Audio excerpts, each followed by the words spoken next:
The nature of predators. 21. Memory transcription. Subject. Slanek. Venlil Space Corps. Date. Standardized human time. September 23rd. 21:36. Thanks to the destruction of Gojid military outposts, human forces were able to waltz through their systems without challenge. Piri recalled all vessels to protect their cradle world, which meant the attack on Earth was postponed. With their border detection systems and complex defense network offline, their only play was to hold their core planets. The rambunctious behavior of the humans on the transport ride to the Gojid homeworld struck me as odd. Their vulgarity multiplied by an exponential factor once we were among the regular soldiers. The outpost visitors never made such explicit or demeaning comments. Even Marcel made some quips to his counterparts that came across as downright cruel. But they just laughed it off. I was beginning to realize that these predators may have toned themselves down so as not to exacerbate our fears. How can they mess around at a time like this? Don't they know what they're walking into? My human was playing some game with his new friend, Tyler, which was difficult for me to spectate. As I observed, my buddy's on-screen avatar shot an enemy, while gunfire sound effects blared from the speakers. Marcel's laser-focused expression became gleeful, and his counterpart cursed.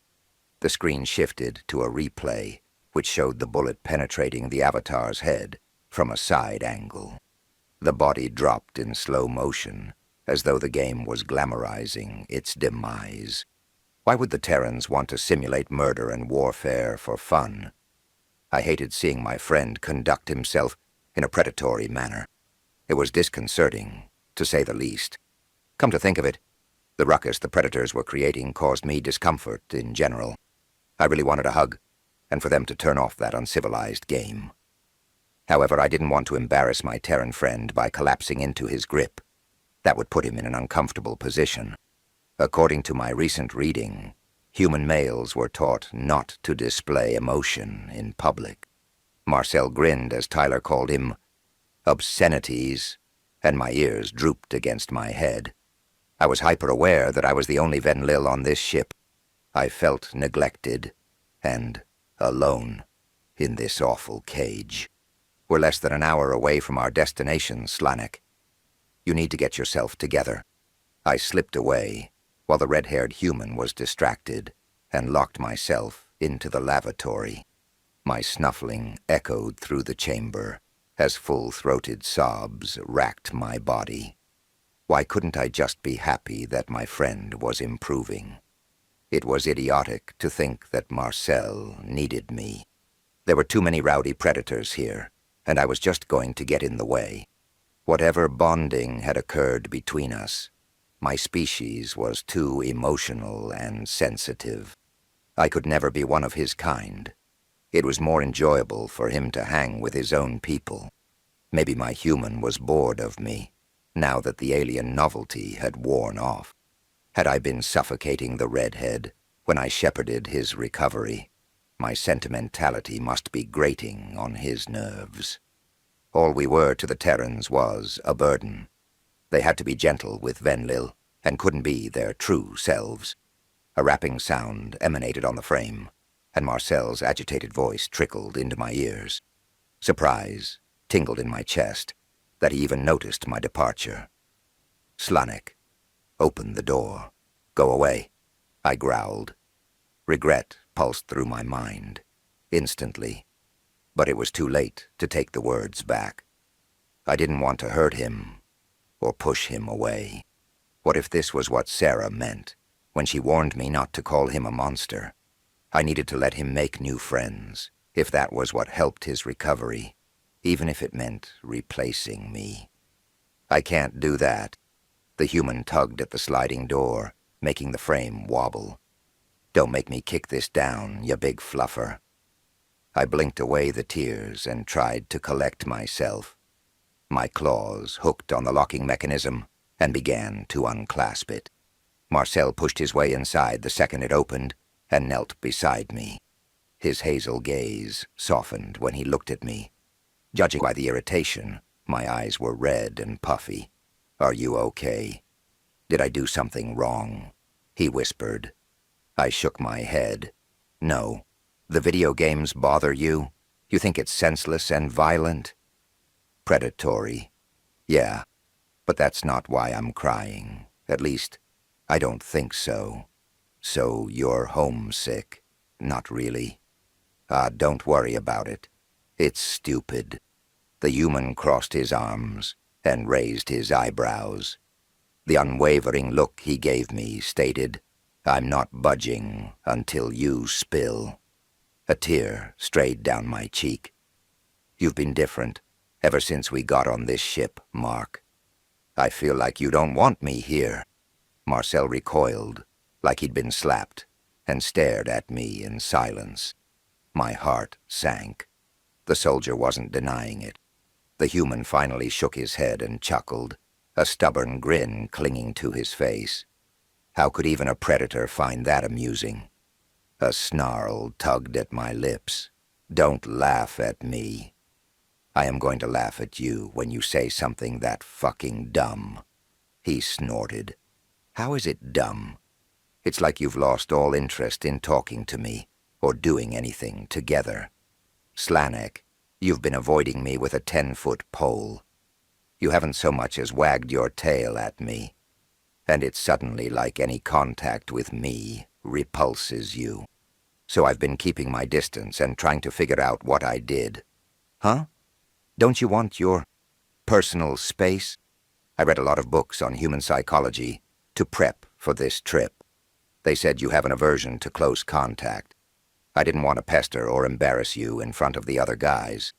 We have a problem with other humans in our bubble. But you're fine. Because you're cute. Look, anyone that objects to me cuddling you is probably the type of person that kicks puppies for fun. So they can fuck right off." A chuckle trilled from my throat. All the predatory stressors compounded my emotions, and it hadn't even occurred to me that I was the one who withdrew. Marcel was only respecting what he saw as my wishes. I squinted at him. "You're having more fun with the other humans, though. You look so happy, and I want you to be." "I'm just trying to get to know the guys. We're going to be fighting alongside of them. I don't want everyone to treat me like some charity case, just because I'm—" Marcel trailed off, pointing to his pink scars. "That's all I'm known for, Slanek. I don't want that. That doesn't define you. Anyone who thinks it does can fuck right off, to use your phrase." "You're right. I'm sorry if I made you feel excluded, buddy. I'm sorry, too. All is forgiven. So, now that we're good, can I pick you up?" As soon as he saw my ears flick, Marcel scooped me up in his arms. I felt joyful as he carried me to the couch, unashamed of our bond. The predator switched off the gaming console, noticing my sigh of relief. I wasn't sure I wanted to be in his grip while he was focused on simulated death. "Come on, man. We had one more round," Tyler protested. "I felt sorry for you. Mercy rule." Marcel scratched my forehead, and the other soldier smiled at me, too. Somehow, the expression looked much more ferocious on his lips than my human's. Besides, our room was plunged into darkness as the lights snapped out in unison. The transport lurched beneath my paws, and the long-limbed humans reached for nearby furniture to steady themselves. Gojid orbital defenses must have nailed us, which meant we entered their orbit. In the dim lighting, the predators' faces were cloaked in shadow. It bore a striking resemblance to our prehistoric beasts, lurking in the night. The only thing I could see was the faint glint of Marcel's eyes and the rapid movement of his arms. He draped me over his shoulder, while terror numbed my mind. I could hardly even squirm in his firm grip, not that my body was obeying my brain's commands. I wanted to protest, but couldn't manage anything more than squeaks of gibberish. Slanek, don't pass out like you did against the Archer. You're supposed to be watching out for Mark. I scolded myself. Do you have to freeze every time you're in imminent danger? How are you going to make it in a war zone? Another tremor pounded the transport, and the overhead ceiling creaked. The shields buzzed from the impact's dispersal, but some of the damage trickled through. This Gojid barrage meant an early departure for Terran soldiers launching to the surface. The main vessel wasn't going to be able to get us as close as they wanted.